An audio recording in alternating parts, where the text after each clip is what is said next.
ಈಗಲಾದರೂ ಚೆನ್ನಾಗಿ ಅರ್ಥ ಮಾಡಿಕೊಂಡಿರುವ ಮಗನೇ, ನಮ್ಮಣ್ಣನ ಹೇಳಿಕೆಯಂತೆ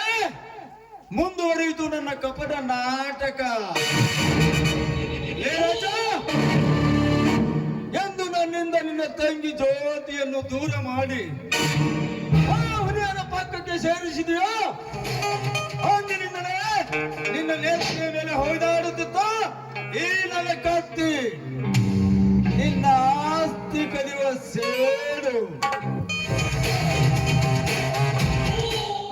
ರಾಜ,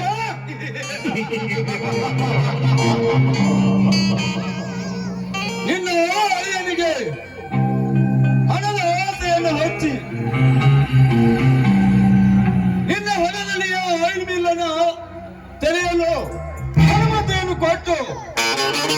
ನಮ್ಮ MLA ಅವರಿಗೆ ಹೇಳಿ ನಿನ್ನ ಹೊಲದಲ್ಲಿ ಆಯಿಲ್ ಮಿಲ್ಲನ್ನು ಸ್ಥಾಪನೆ ಮಾಡಿ ಒಂದೇ ವಾರದಲ್ಲಿ ಸುಂದರ್ ಆಯಿಲ್ ಮಿಲ್ ಅನ್ನು ತೆಗೆದು